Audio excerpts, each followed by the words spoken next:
Tonight, we've done that.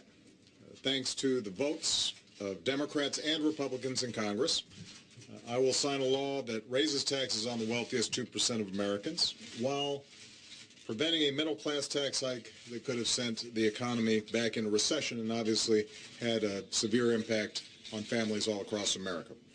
I want to thank all the leaders of the House and Senate. In particular, I want to thank the work that was done by my extraordinary Vice President, Joe Biden, as well as Leader Harry Reid, Speaker Boehner, Nancy Pelosi, and Mitch McConnell. Everybody worked very hard on this, and I appreciate it. And Joe, once again, I want to thank you for your great work. Under this law, more than 98% of Americans and 97% of small businesses will not see their income taxes go up. Millions of families will continue to receive tax credits to help raise their kids and send them to college.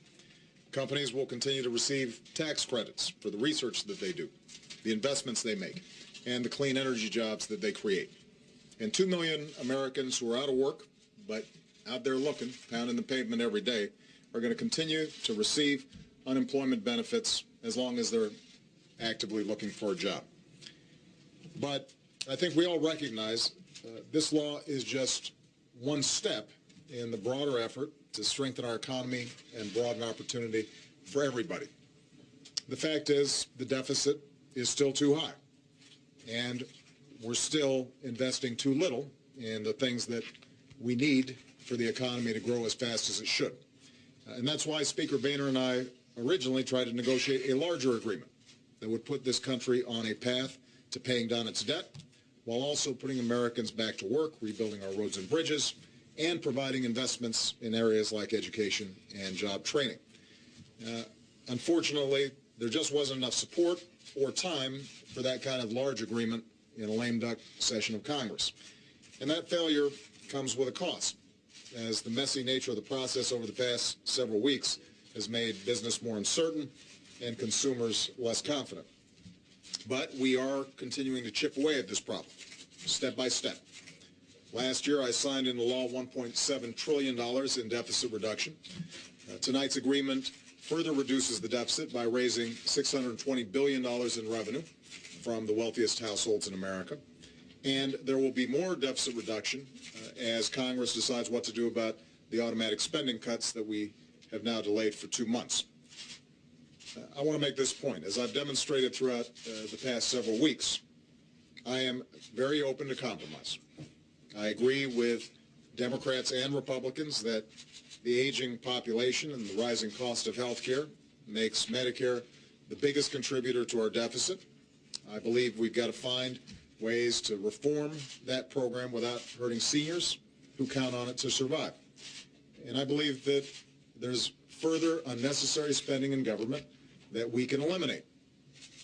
But we can't simply cut our way to prosperity. Cutting spending has to go hand in hand with further reforms to our tax code so that the wealthiest corporations and individuals can't take advantage of loopholes and deductions that aren't available to most Americans. And we can't keep cutting things like basic research and new technology and still expect to succeed in a 21st century economy.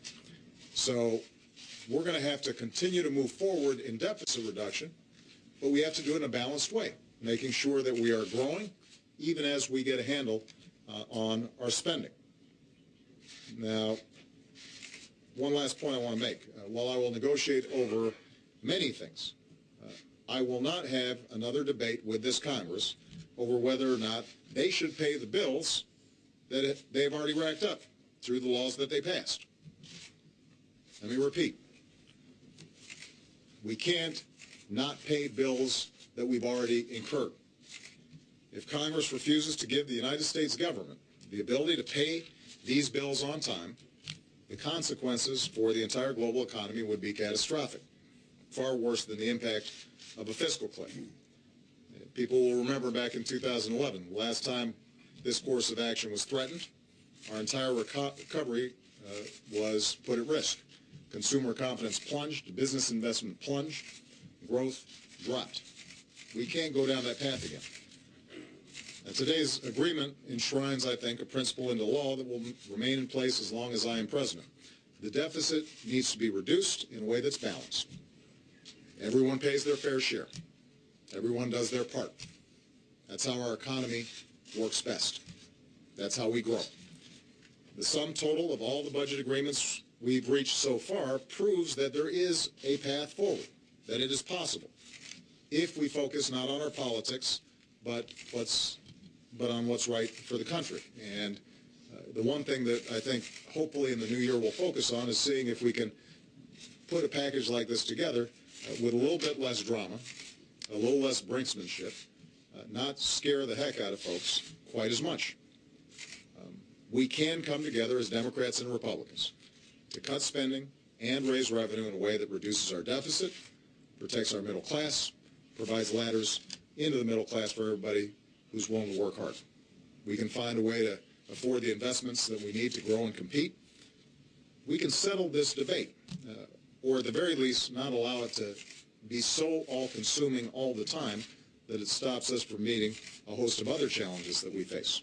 Creating jobs, boosting incomes, fixing our infrastructure, fixing our immigration system, protecting our planet from the harmful effects of climate change, boosting domestic energy production, protecting our kids from the horrors of gun violence. It's not just possible to do these things, it's an obligation to ourselves and to future generations. And I look forward to working with every single member of Congress to meet this obligation in the new year. And I hope that everybody now gets at least a day off, I guess, or a few days off, so that people can refresh themselves, because we're going to have a lot of work to do in 2013. Thanks, everybody. Happy New Year.